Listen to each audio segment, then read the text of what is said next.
देखिए, कल के वीडियो में हमने 6 अनुसूचियों के बारे में बात कर ली है।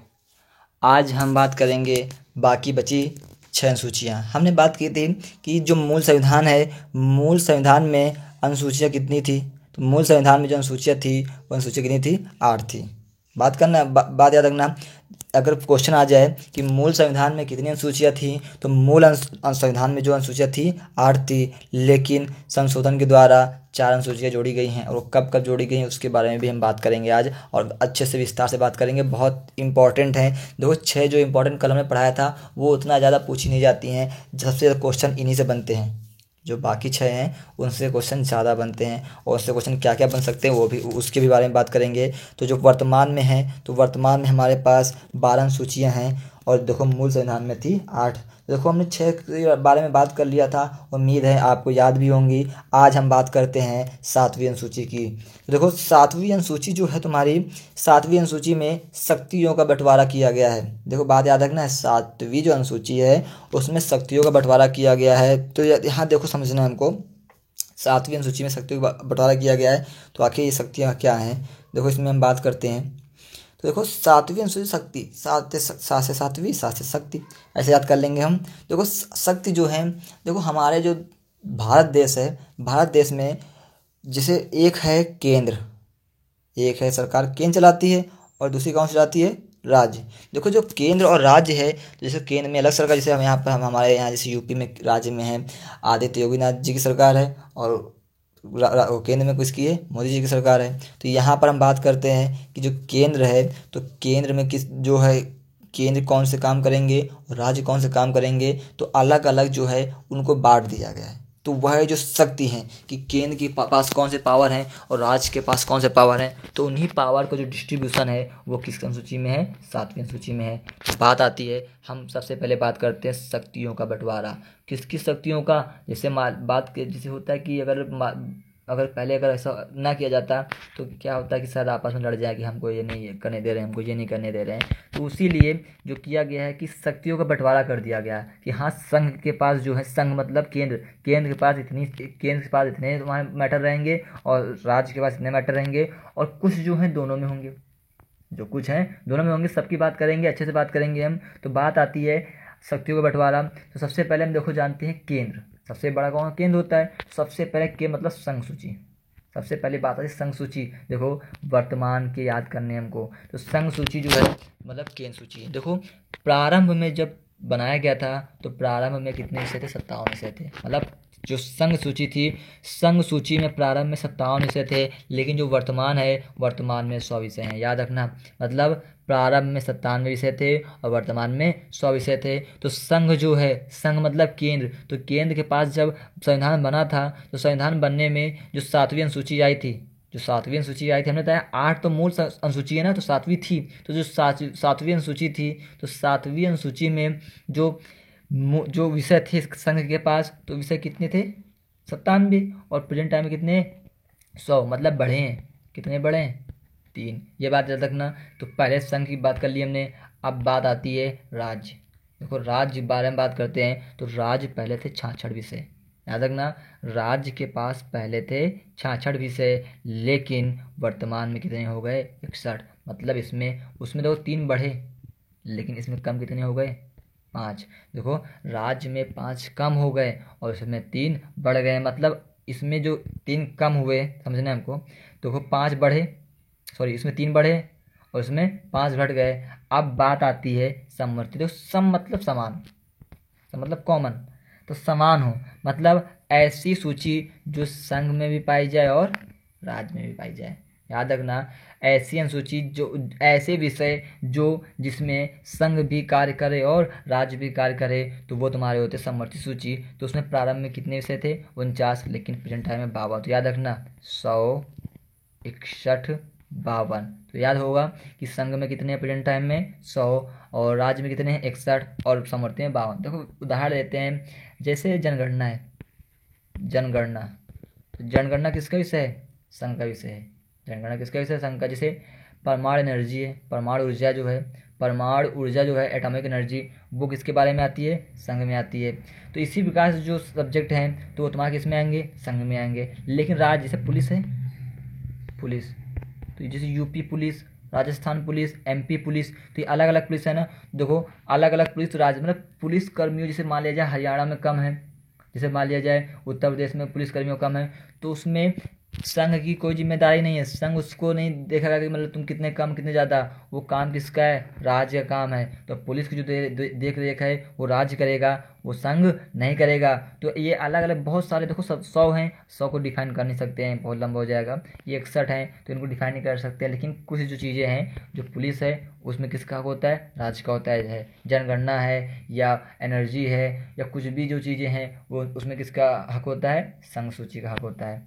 अब बात आती है समवर्ती, इसको समझना है अच्छे से हमको। समवर्ती, समवर्ती ऐसी सूची जिसमें राज्य के भी हिस्सा हो और संघ का भी हिस्सा हो। तो देखो समझते हैं, यहाँ पर राज्य का हिस्सा भी हो और संघ का भी हिस्सा हो। तो यहाँ पर देखो ऐसी कौन सी चीज़ें हैं। सबसे पहली बात शिक्षा, शिक्षा बात आती होगी शिक्षा। तुमने पढ़ा होगा सीबीएसई बोर्ड, कभी कुछ लोग कहते हैं सीबीएसई बोर्ड कर लो, कुछ लोग कहते हैं यूपी बोर्ड। तो देखो यूपी बोर्ड राज्य है, मतलब यूपी राज्य में, सीबीएसई इंटरनेशनल मतलब कि जो पूरे इंडिया में है। तो देखो सीबीएसई बोर्ड और यूपी बोर्ड अलग अलग है ना। तो यहाँ पर बात आती है, तो सीबीएसई बोर्ड और यूपी बोर्ड जो है, तो इससे मतलब ये निष्कर्ष निकलता है जो शिक्षा है, शिक्षा के शिक्षा पर किसका हक है, राज्य का भी और केंद्र का, जिससे है स्वास्थ्य। स्वास्थ्य मतलब जो हमारे जो अस्पताल जो हैं, तो स्वास्थ्य में दोनों का हक है, चाहे वो राज्य हो चाहे वो संघ हो, तो दोनों का हक है। तो शायद तुम लोगों को इसमें दिक्कत अब ना हो कि संघ मतलब जिसमें सिर्फ केंद्र का हक हो, राज्य मतलब जिसमें सिर्फ राज्य का हक हो, लेकिन समवर्ती मतलब जिसमें दोनों का हक हो। लेकिन अब बात आती है एक और अलग सी चीज़, ये बात देखो समझना हमको, अवशिष्ट शक्तियाँ, इसमें लिखा है इंटरनेट। बात समझने हमको बहुत अच्छे से डिफाइन करेंगे। तो देखो अवशिष्ट शक्तियाँ, देखो आखिर अवशिष्ट शक्तियाँ क्या थी। देखो जब संविधान बनाया जा रहा था, तो उस समय संविधान बनाने वालों के दिमाग में एक चीज़ आया कि देखो कुछ जो चीज़ें हैं जो आज नहीं हैं लेकिन भविष्य में हो सकती हैं, तो अगर वो जो चीज़ें होंगी तो वो अवशिष्ट शक्तियों में रखी जाएंगी। कहाँ रखी जाएंगी, अवशिष्ट शक्तियों में रखी जाएंगी। देखो ये क्वेश्चन पूछा भी जा चुका है कि इंटरनेट किससे संबंधित है, किस संसूची से संबंधित है, तो किससे संबंधित है, सातवीं, किससे संबंधित है, सातवीं। और देखो किस में रखा गया है, अवशिष्ट शक्तियों में रखा गया है। अवशिष्ट मतलब जो बचे हुए हों, मतलब देखो इनकी संख्या निश्चित नहीं की जा सकती है, क्योंकि अभी भविष्य आज के बाद 10 साल बाद क्या आए नया, कुछ नहीं, निश्चित नहीं ना। देखो इंटरनेट, देखो आज का इंटरनेट वो चीज़ हो गई जिसके बगैर हम जीवित ही नहीं रह सकते। मतलब इंटरनेट मतलब ऑक्सीजन से ज़्यादा इंपॉर्टेंट हो चुकी है इंटरनेट, क्योंकि आजकल जो भी है इंटरनेट के सहारे चल रहा है ना। तो मतलब इंटरनेट एक अभिन्न अंग हो चुका है हमारा। तो जो इंटरनेट है, देखो इंटरनेट जब संविधान बना था तब तो था नहीं, लेकिन अब है। तो जो ऐसे विषय जो संविधान बनाने के समय तो ना हो लेकिन अब हो, तो उन्हें कहाँ रखा जाएगा, अवशिष्ट शक्तियों में रखा जाएगा। देखो इसके बारे में बात करते हैं कि आखिर जो इंटरनेट है, ये जो इंटरनेट इस पर अधिकार किसका होगा, राज्य का होगा, केंद्र का होगा कि किसका होगा। तो देखो इस पर जो अधिकार होगा, जो पहला अधिकार होगा वो संसद के पास अधिकार होगा। बात समझना है। अगर पेपर में संसद आ जाए, केंद्र आ जाए और राज्य आ जाए, तो किसको टिक करेंगे हम, संसद को। लेकिन शायद संसद ना आया हो, शायद संसद ना हो, तब किसको टिक करेंगे हम, केंद्र को। लेकिन जो अधिकार होता है वो किसके पास अधिकार होता है, संसद के पास होता है। तो देखो सबसे पहली बात, 3 प्रकार की सूची होती है। संघ सूची रिवाइज करते हैं, संघ सूची, राज्य सूची और समवर्ती सूची। तो संघ सूची में पहले कितने विषय थे, 57 विषय थे। पहले कितने विषय थे, 57 विषय थे, लेकिन वर्तमान में कितने हैं, 100 हैं। उसी प्रकार राज्य सूची में पहले कितने विषय थे, 66 थे, लेकिन वर्तमान में कितने हैं, 61 हैं। उसी प्रकार समवर्ती सूची में पहले कितने थे, 49 थे, लेकिन अब कितने हैं, 52 हैं। तो ये पॉइंट याद करना है। देखो ऐसे याद कर लो, 100, 61, 52, 100, 61, 52। 100 कितने हैं प्रेजेंट टाइम में, संघ में है, 61 किस में है, राज्य में है, और 52 किस में है, समवर्ती मतलब दोनों में। अब बात आती है अवशिष्ट शक्तियाँ, तो अवशिष्ट शक्ति के अंतर्गत जैसे इंटरनेट है, तो इंटरनेट किस में आता है, अवशिष्ट शक्तियों में आता है। तो ऐसी जो पार्ट है, मतलब एक ऐसा भाग बना दिया गया कि जो जब संविधान बनाया जा रहा था तब तो ये थे नहीं, लेकिन कुछ दिन उन्होंने कहा कि अगर शायद भविष्य में कुछ ऐसी चीज़ें आ जाएँ जो आज नहीं है तो उनको हम इस भाग में रखेंगे। देखो यहाँ पर जो इंटरनेट है, इंटरनेट पहले तो था नहीं लेकिन अब है, तो इंटरनेट में अधिकार किसका होगा, संसद का अधिकार होगा। लेकिन अगर संसद नहीं दिया है तो किस पर टिक करेंगे, हम केंद्र पर टिक करेंगे। इतनी बात शायद क्लियर आ गई होगी। 7वीं अनुसूची बहुत अच्छे से क्लियर हुई होगी, उम्मीद करते हैं हम। अब आगे चलते हैं 8वीं चलते हैं। 8वीं मतलब भाषा। देखो 8वीं में भाषा है, बहुत अच्छा है, समझते हैं हम। यहाँ पर कुछ इंपॉर्टेंट फैक्ट के बारे में बात करेंगे। भाषा सब लैंग्वेज माननिक भाषा ना। तो देखो जो प्रारंभ जब बना था तो प्रारंभ में 14 भाषा थी। प्रारंभ में जो राष्ट्रीय भाषा थी कितनी थी, 14 थी, लेकिन कुल कितनी हो गई, 22। कुल कितनी हो गई, 22। देखो ये कैसे क्रम था, पहले 14 थी, संशोधन हुआ, 1 जोड़ी, फिर 3 जोड़ी और फिर 4। बात याद रखना है, ऐसा नहीं इकट्ठा 8 जोड़ दी गई इकट्ठा ना, पहले 1 फिर 3 और फिर 4 आई। इस प्रकार से संशोधन हुआ है। तो पहले 14 भाषा थी, मतलब मानक जो भाषा थी, मतलब मूल भाषा थी, पहले मूल भाषा कितनी 14 थी, लेकिन जोड़ी कैसे गई, पहले 1 जोड़ी गई, फिर 3 जोड़ी गई और फिर 4। देखो बात आती है कि जो भारत में जब राज्यों का गठन हुआ था तो उतने टाइम पर 14 राज्य थे भाषीय आधार पर, समझना। अब देखो याद रखना कि क्वेश्चन आ सकता है कि भारत में राज्यों का गठन किसके आधार पर हुआ है, तो भारत में राज्यों का जो गठन हुआ है वो भाषा के आधार पर हुआ है। बहुत अच्छा क्वेश्चन है कि भारत में जो राज्यों गठन हुआ है तो भारत में राज्यों गठन किसके आधार पर हुआ है, भाषा के आधार पर हुआ है। अब कुछ ऐसे राज्य हो गए जो बिना भाषा के भी जिनका जन्म हो चुका है, लेकिन फिर भी हम अगर क्वेश्चन आएगा कि पूछा जाएगा कि भारत में भाषा के आधार पर भारत में राज्यों गठन किसके आधार पर हुआ है, तो भाषा के आधार पर हुआ है। और ये भी क्वेश्चन बन सकता है कि वो पहला राज्य कौन सा था जो भाषा के आधार पर बनाया गया, तो याद रखना पहला राज्य आंध्र प्रदेश है जो भाषा के आधार पर बनाया गया है। तो इतना तो याद ही हो गया होगा। अब बात आती है आगे, देखो अगला पॉइंट है। देखो हम लोग जो बात करते हैं, अभी हमने बात की थी किसमें, अनुसूची 6 बात की थी हमने, अनुसूची 6 में कल बात की थी अनुसूची 6 में एसटी के प्रावधानों की बात की गई थी, और उसमें जो है 4 राज्य आए थे, मतलब 4 राज्यों के जो एसटी जो थे उनके बारे में बात की गई थी। असम AMTM असम, और उसके बाद मेघालय, त्रिपुरा और मिजोरम। मणिपुर नहीं आया था, मिजोरम आया था। देखो याद रखना मिजोरम जो है 6वीं अनुसूची में तो है, मिजोरम जो है 6वीं अनुसूची में है, लेकिन मणिपुर नहीं है। देखो बहुत अच्छा पॉइंट बन सकता है, क्वेश्चन पूछा भी जा सकता है कि मिजोरम जो है 6वीं सूची में है लेकिन मणिपुर नहीं है। इतनी बात क्लियर है, पीछे बता चुके हैं हम। लेकिन जो जब राजकीय भाषा के बारे में आता है तो देखो मिजो जो है, मिजो मतलब मिजोरम की जो भाषा है मिजो भाषा सम्मिलित नहीं है। लेकिन सबसे अच्छी बात यह है, सबसे कन्फ्यूजन पॉइंट यह है कि मणिपुर तो था नहीं लेकिन मणिपुरी भाषा शामिल है। इतना बात शायद क्लियर हो गई होगी कि मिजो भाषा इसमें शामिल नहीं है लेकिन मणिपुरी शामिल है। मतलब देखो जो 6वां अनुसूची थी तो 6वीं अनुसूची में मिजोरम आया था, मिजोरम ने मतलब जोर जबरदस्ती करके तो मिजोरम आया था लेकिन मणिपुर नहीं था, और यहाँ पर मिजो भाषा नहीं आई और भाषा किसकी आ गई, मणिपुर की आ गई। तो ये बात याद रखना। और देखो सबसे बड़ी बात ये है कि हम लोग देखो आजकल लोग अंग्रेजी का कितने पीछे पागल हैं कि अंग्रेजी मीडियम में पढ़ाते हैं, अंग्रेजी में पढ़ाते हैं, लेकिन अंग्रेजी भाषा तो सम्मिलित ही नहीं की गई है। अंग्रेजी भाषा जो है उसे सम्मिलित ही नहीं किया गया है। जैसे भोजपुरी देखो कितनी लोकप्रिय भाषा है भोजपुरी, उसको भी शामिल नहीं किया गया है। हरियाणवी को भी शामिल नहीं किया गया है। देखो 4 भाषाएं जो है इंपॉर्टेंट है, जो पूछे भी जा सकते हैं कि मिजो, हरियाणवी, भोजपुरी को सम्मिलित नहीं किया। हिंदी है, तुम्हारी संस्कृत है, उर्दू है, ये सब भाषा इसमें सम्मिलित हैं। अब बात आती है कुछ इंपॉर्टेंट फैक्ट जानते हैं हम। देखो इसमें जानते हैं कि जो 71वां संविधान संशोधन था, देखो हमने बताया था कि जो 71वां संविधान संशोधन था जो भाषा में, उसमें एक भाषा एक क्वेश्चन पूछा जा चुका है कि सिंधी भाषा जो है किसके अनुसार जोड़ा गया है, किस संशोधन के अनुसार जोड़ा गया है। तो 71वें संविधान संशोधन के अनुसार किसको जोड़ा गया है, सिंधी भाषा को जोड़ा गया है। तो ये क्वेश्चन बन सकता है कि सिंधी भाषा किस संविधान संशोधन के द्वारा जोड़ा गया है। तो 71वें संविधान संशोधन के द्वारा सिंधी भाषा को जोड़ा गया है। किसको जोड़ा गया है, सिंधी भाषा को जोड़ा गया है। और देखो जो 92 संविधान संशोधन हुआ था, तो 92 संविधान संशोधन में 4 भाषाएं जोड़ी गई थी। हमने बताया 1+3+4 बताया था हमने।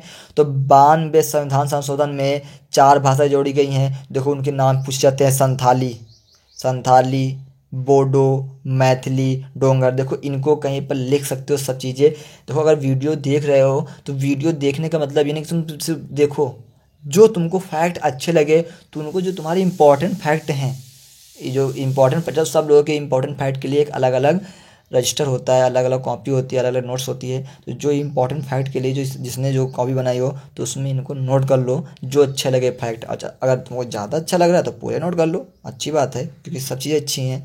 अगर तुम ज़्यादा बिजी हो तो थोड़े फैक्ट, इंपॉर्टेंट फैक्ट नोट कर लो। अगर ज़्यादा बिजी नहीं हो, अगर पढ़ने में इंटरेस्टेड हो तो सब कुछ नोट कर लो।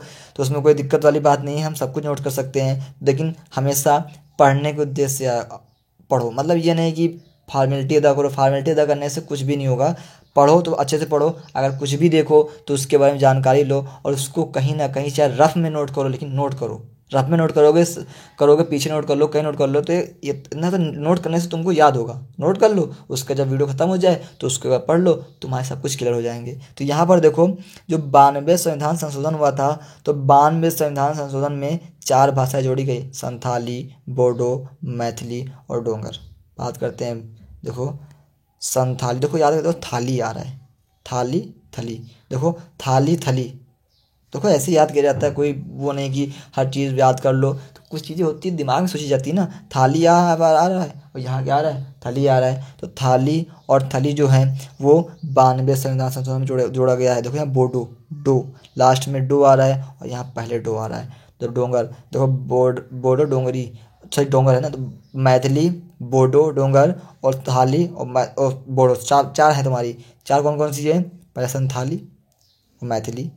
तो थाली थली आ रहा है, बोडो और डोंगर। तो देखो यहाँ पर 4 भाषा जोड़ी गई थी। देखो 5 भाषा याद रखना। तो यहाँ से 5 भाषा तुमको याद हो जाएंगी। 5 भाषा कौन सी, देखो सब भाषा याद नहीं हो सकती, 22 याद कर लो। तो याद करना है तो बता देंगे बाद में, लेकिन देखो 5 यहीं से याद हो गई, सिंधी और संथाली, बोडो, मैथिली, डोंगर। अंग्रेजी भाषा है नहीं, मतलब अंग्रेजी भाषा सम्मिलित नहीं की गई। मिजो भाषा है नहीं, हरियाणवी भाषा है नहीं, भोजपुरी भाषा है नहीं। भाषा कौन कौन सी है, जैसे उर्दू है, जैसे संस्कृत है, जैसे हिंदी है। तो इस तरह की भाषाएं तुम इसमें शामिल की गई हैं। तो देखो 3 उधर याद कर लिए हमने, 5 इधर याद कर लिए, 8 याद हो गए। इतनी बहुत है, बाकी बात करेंगे आगे। देखो ये तुम्हारा क्या हो गया, 8वीं सूची। तो 7वीं सूची में जो है शक्तियों का, देखो एक बार याद करते हैं, शक्तियों का बंटवारा। और 8वीं सूची में भाषा। उसके बाद बात आती है 9वीं सूची। देखो 9वीं सूची अब बात आती है, देखो हमने बात की थी जो मूल संविधान था, मूल संविधान में 8 अनुसूची थी। देखो जो हमने पढ़ा है वो पहले से मौजूद थी, लेकिन जो अब पढ़ेंगे उनमें सुधार किया गया है। मतलब वो ये पहले नहीं थी, इनको संशोधित करके जोड़ा गया है। सुधार नहीं कह सकते हम, मतलब इनको संशोधित करके अलग से जोड़ा गया है। जो सबसे पहला जो अमेंडमेंट था, मतलब जो सबसे पहला संशोधन था, उस संशोधन के तहत हमने 9वीं अनुसूची जोड़ा गया है। देखो क्वेश्चन पूछा भी जा सकता है कि भारतीय संविधान का पहला संशोधन कौन सा है। तो भारतीय संविधान का पहला संशोधन 1951 ईस्वी में हुआ था और इस संशोधन के तहत हमने 9वीं अनुसूची को संविधान में जोड़ा है। देखो एक अच्छा पॉइंट है, चाहो तो याद कर सकते हो। देखो ये 9वीं सूची है, इसमें भूमि सुधार की बात की गई है। किसकी बात की गई है, भूमि सुधार की बात की गई है। देखो 9वीं अनुसूची में भूमि सुधार, देखो भूमि सुधार क्या होता है कि पहले जमींदारी व्यवस्था चलती थी, कि मतलब जमींदारी, तो मतलब उसमें सुधार करने के लिए जो बिहार है, उत्तर प्रदेश है, मध्य प्रदेश है, इन राज्यों में भूमि सुधार के लिए जो अनुसूची बनाई गई है उसे क्या बोलते हैं, 9वीं अनुसूची बोलते हैं। और 1951 ईस्वी में ये लागू हुई थी, जोड़ा गया था 1951 में। और यही तुम्हारी प्रथम संविधान संशोधन है। मतलब 9वीं जो अनुसूची है ये प्रथम संविधान संशोधन है। और कब जोड़ा गया था? 1951 में जोड़ा गया था। तो शायद इतना कंप्लीट हो गया होगा। तो देखो इससे 2 पॉइंट आते हैं कि 9वीं जो अनुसूची है वो सबसे पहले ऐड की गई थी और 9वीं अनुसूची 1951 में ऐड की गई थी और 9वीं जो अनुसूची है पहले संविधान संशोधन के तहत ऐड की गई थी। अब बात आती है 10वीं अनुसूची। देखो 10वीं अनुसूची की बात करते हैं, दल बदल संबंधी कानून। देखो ये दल बदल संबंधी कानून क्या होता है? तो दल बदल क्या होता है? जैसे कोई एक नेता है वो अलग दल का है, कोई अलग नेता है वो अलग दल का है, तो जो होता था कि नहीं इलेक्शन के बाद इधर से उधर चले जाएं, तो वो जो कानून बनाया गया था, ये कानून कब बनाया गया था? देखो सॉरी यहाँ पर है तुम्हारा 1985। देखो यहाँ पर जो दल बदल कानून बनाया गया था, दल बदल कानून 1950 में नहीं है, 1985 में। यह बात याद रखना हो, गलत टाइप हो गया था। देखो जो 52वां संविधान संशोधन है, तो 52वां संविधान संशोधन 1985 ईस्वी को जोड़ा गया था। समझना है हमको, जो 52वां संविधान संशोधन 1985 को जोड़ा गया, तो वो जो तुम्हारा अनुसूची बनी थी वो कौन सी बनी थी? 10वीं अनुसूची बनी थी। और देखो इसमें एक इम्पॉर्टेंट फैक्ट है। इम्पॉर्टेंट फैक्ट तुम्हारा क्या है? अगर 1/3 सदस्य, किसी पार्टी के 1/3 सदस्य जो हैं टूट कर दूसरे दल में शामिल होते हैं तो उसे अयोग्य नहीं माना जाएगा, उन्हें अयोग्य नहीं माना जाएगा। मतलब जैसे 1-2 सदस्य अगर जाना चाहते हैं तो उनको अयोग्य माना जाएगा, उनको नहीं मंजूरी दी जाएगी। लेकिन अगर 1/3 सदस्य, जैसे मान लिया जाए 30 हैं सदस्य तुम्हारे पास, और 30 में 1/3 कितना होगा? 1/3 से गुणा कर दो तो कितना? 10। अगर 10 सदस्य जा रहे हैं तो 10 सदस्य चले जाएंगे दल बदल में, मतलब दूसरे दल में चले जाएंगे, वो योग्य होंगे। क्यों योग्य होंगे? क्योंकि 1/3 है। लेकिन अगर 1-2 जाना चाहें तो 1-2 जाने नहीं दिए जाएंगे, वो अयोग्य मान दिए जाएंगे। तो मतलब इससे एक बात क्लियर हो गई कि 10वीं अनुसूची में दल बदल कानून की बात की गई है। और कब हुआ था? 1985 में संशोधित हुआ था। देखो 1985 में संशोधित हुआ था, ये बात याद रखना। वो गलत टाइप हो गया था 1950, तो सुधार लेना। तो 1985 है। अब आता है तुम्हारा 11वीं अनुसूची, ठीक है ना। तो 11वीं अनुसूची जो है, 11वीं अनुसूची में पंचायती राज के बारे में बात की गई है। देखो 11वीं अनुसूची और 12वीं अनुसूची साथ में जोड़ी गई हैं। बात समझना, दोनों को साथ में पढ़ते हैं हम। जो 11वीं अनुसूची है और 12वीं अनुसूची है, ज़्यादा बड़ा टॉपिक नहीं है, लेकिन इसमें कुछ पॉइंट पूछे गए हैं कि जो 11वीं अनुसूची है उसमें पंचायती राज के बारे में बात की। दोनों साथ में ले रहे हैं हम। जो 11वीं अनुसूची है उसमें पंचायती राज के बारे में बात की गई है, और 12वीं अनुसूची जो है उसमें नगर निगम की बात की गई है। मतलब जो 11वीं अनुसूची है उसमें पंचायती राज के बारे में बात की गई है, लेकिन जो 12वीं अनुसूची है उसमें नगर निगम की बात की गई है। देखो पंचायत जो होती है ग्राम में होती है, मतलब गांव के लिए है, ये है गांव के लिए है। और नगर निगम जो तो नगर पालिका होती है वो शहरों की होती है। देखो जो 11वीं अनुसूची के में है उसमें गांव के लिए पंचायती राज की व्यवस्था की गई है, लेकिन जो नगर निगम है, नगर निगम शहरों के लिए की गई है। और किस अनुसूची के तहत की गई है? 12वीं। तो 11वीं में पंचायती और 12वीं में नगर निगम। तो पंचायती मतलब गांव में और नगर निगम मतलब शहरों में। और देखो इसमें जो पंचायती राज व्यवस्था थी, तो पंचायती राज व्यवस्था में 29 सब्जेक्ट जोड़े गए हैं। मतलब 11वीं अनुसूची के तहत पंचायती राज व्यवस्था में क्वेश्चन पूछा गया है कि 11वीं अनुसूची में जो है पंचायती राज व्यवस्था है उसमें कितने सब्जेक्ट जोड़े गए थे? तो कितने जोड़े गए थे? 29 जोड़े गए थे। और नगर निगम में कितने सब्जेक्ट जोड़े गए हैं? 18 जोड़े गए हैं। तो बात क्लियर होती है, 11वीं अनुसूची में पंचायती राज व्यवस्था शामिल की गई है। और पंचायती राज व्यवस्था कहाँ पे है? गांव की बात की जाती है। और नगर निगम जो है वो 12वीं अनुसूची में जोड़ा गया है। और नगर निगम किसकी बात करता है? शहरों में बात करता है, नगर पालिका, नगर परिषद ना। तो देखो अब बात आती है कितने विषय थे? तो पंचायती राज में 29 विषय थे, लेकिन जो नगर निगम था, नगर निगम में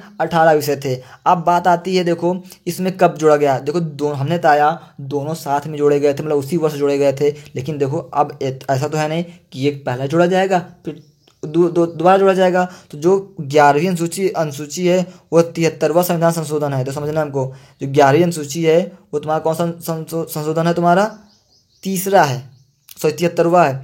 तो 11वीं अनुसूची जो है वो 73वां संविधान संशोधन है, और ये तुम्हारा 74 है। मतलब एक जस्ट बाद में, मतलब एक साथ हुआ था ना, तो एक पहले 11वां हुआ फिर तुम्हारा 12वां आया तुम्हारा। तो देखो 73वें संविधान संशोधन कब हुआ था? 1912 में, जो किसको जोड़ा गया? 11वीं अनुसूची को जोड़ा गया। और 74वें संविधान संशोधन 1992 में किसको जोड़ा गया? 12वीं अनुसूची को जोड़ा गया। तो ये तुम्हारा देखो जो पंचायती राज हैं उसमें 29 सब्जेक्ट थे, और जो 12वीं अनुसूची जो नगर निगम है उसमें 18 सब्जेक्ट हैं। देखो तुम्हारी 12 अनुसूचियाँ हैं वो कंप्लीट होती हैं। तो देखो एक बार फिर से रिवाइज करते हैं। देखो फिर से हम रिपीट करा दे रहे हैं, कल वाला और आज वाला साथ में। जो पहला है, पहले में किसकी बात की गई है? संघ और राज्य क्षेत्र के बारे में बात की गई है। जो दूसरा है, 2 नंबर पैसा। जो तीसरा है, तीसरा मतलब 3 अक्षर किस में होते हैं? शपथ में। 4 मतलब 4 लोगों की सभा होती है, तो सभा मतलब राज्यसभा होती है। 5 मतलब 5 की आकृति कैसे होती है? एस के कार्य की होती है। एस मतलब SC और ST। 6 मतलब बताया था, 6 मतलब 5 वाला ही है, बस क्या अंतर है? 6 में ST का प्रावधान दिया गया है, लेकिन उसमें SC की बात नहीं की गई है। मतलब ST की तो बात की गई 6 में, लेकिन ST की बात नहीं की गई है। और जो 6 है उसमें AM TM बताया था हमने, असम, मेघालय, त्रिपुरा और मिजोरम। उसके बाद बात आती है 7वें की। तो 7वें में देखो तुम्हारे बात क्या आ गई? तो 7वें में क्या है तुम्हारे पास? शक्तियों का विभाजन। 7 और 7 शक्तियों का विभाजन। और शक्तियों का विभाजन मतलब संघ सूची, राज्य सूची, समवर्ती सूची और अवशिष्ट सूची, ठीक है ना। उसके बाद तुम्हारा क्या आता है? तुम्हारा 8वां मतलब क्या? तुम्हारा 8वें में कौन सी है बात? भाषा। 8वें में किसकी बात की गई है तुम्हारे पास? भाषा की बात की गई है। 8वां जो संविधान संशोधन है, सॉरी 8वीं अनुसूची जो है तुम्हारे पास, उसमें बात की गई है भाषा की।